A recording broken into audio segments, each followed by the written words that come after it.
Hi friends, அமேசானில் deal of the டேயில் இதை ஆர்டர் பண்ணியிருந்தேங்க. இதோட ப்ரைஸ் நான் லாஸ்ட்டாக சொல்கிறேன்.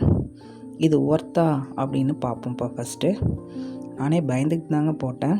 ஏன்னா நான் ஆன்லைன் பர்ச்சேசிங் அவ்வளோவா பண்ண மாட்டேன். மீஷோவில் கூட கொஞ்சம் பண்ணியிருப்பேன். நீங்கள் ஆரம்ப வீடியோவில் பார்த்தீங்கன்னா தெரியும். அமேசானில் கொஞ்சம் ரேட்லாம் ஹெவியாக இருக்கும், ஆனால் ஒர்த்து அதுக்கு ஏற்றது இருக்குங்க. இப்படி தான் இருக்குது. இதோட பாட்டம் எவ்வளோ அகலமாக கொடுத்துருக்காங்க பாருங்கள். பேக் சூப்பராக இருக்குங்க. இந்த அளவுக்கு இருக்கும்னு நான் எதிர்பார்க்கல. இது வந்து நான் டிமார்ட்டில் பார்த்துருக்கேன். அங்கே இதோட கம்பேர் பண்ணக்குள்ள அந்த ப்ரைஸ் ஜாஸ்தி. இதுக்கு மேலேயே பாருங்களேன், இது வந்து அந்த லென்த்தை கம்மி பண்ணுறதுக்காக, பேக்கோட ஹைட்டை கம்மி பண்ணுறதுக்காக கொடுத்துருப்பாங்க.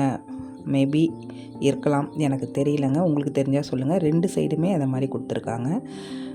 பேகு நல்லா ஆழமாக இருக்குது பாருங்கள். ஆழமாக அகலமாக நல்லா பெருசாகவே இருக்குங்க. உள்ளேயே 2 ஜிப் 2 சைடுமே கொடுத்துருக்காங்க. சின்ன சின்னதாக குட்டி குட்டியாக நம்ம ஏதாவது ரொம்ப பர்சனலைஸாக வைக்கலாம் அப்படின்னா வச்சுக்கலாம். 2 பக்கமுமே இருக்குது. ஒரு பக்கம் உள்ளே இருக்குது, ஒரு பக்கம் வெளியில் இருக்குங்க. இது வந்து வெளி சைடு உள்ளது தான், ஆனால் இது ஃபுல்லாக ஓப்பன் ஆகிற மாதிரி இருக்குது. அதுலேயும் ஒரு குட்டி ஜிப் கொடுத்துருக்காங்க. கிளாத் வைஸ் சூப்பராக இருந்துச்சு. இதே தான் டிமார்ட்டில் நான் பார்த்துருக்கேன். கலர் வேரியேஷன் நிறையா அங்கே இருந்துச்சு, ஆனால் நான் இந்த கலர் தான் ஆர்டர் பண்ணியிருந்தேன். இது வெளிப்பக்கம் உள்ள இந்த குட்டி ஜிப்பு நல்லா இருக்குங்க. ஒரு 3 டேஸ்க்கான ட்ரெஸ், 2-3 டேஸ்க்கான ட்ரெஸ் வச்சுக்கலாம். இந்த ஒரு ஜிப் இருக்குது பாருங்களேன், இதுதான் மைனஸ். அந்த புடி வந்து அதில் இல்லை.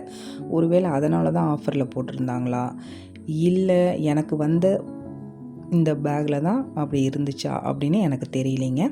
இப்போ அந்த அடியில் இருக்க ஜிப்பை நம்ம ஓப்பன் பண்ணோம்னா எவ்வளோ லென்த்து வருதுன்னு பாருங்கள். பேக்கோட ஹைட்டு இன்னும் அதிகமாகிடுதுங்க. நல்லாவே இருக்குது பேகு. இது வந்து டீல் ஆஃப் த டேயில் நான் 300 ருபீஸ்க்கு போட்டிருந்தேங்க. இந்த ஜிப் மட்டும்தான் மைனஸ். இதை பிடிச்சி இருக்கக்குள்ளே அந்த புடி இருந்திருந்தால் நமக்கு ஈஸியாக இருந்திருக்கும். நான் ரிட்டன் போடலை, ஏன்னா இதை நம்ம இங்கேயே சரி பண்ணிப்போம் அப்படின்னு. இதை நான் எப்படி சரி பண்ணுறேன் அப்படிங்கிறத உங்களுக்கு அடுத்த வீடியோவில் நான் முடிஞ்சால் ஷேர் பண்ணுறேன். இவ்வளோ தான் இந்த பேகு. இது இந்த ப்ரைஸுக்கு இது ஒர்த்தான்னு சொல்லுங்கள். இந்த ஜிப் மட்டும்தான் மைனஸ். ஓகே ஃப்ரெண்ட்ஸ், 300 ருபீஸ்க்கு ஒர்த்தான்னு மட்டும் சொல்லுங்கள். தேங்க்ஸ் ஃபார் வாட்சிங்.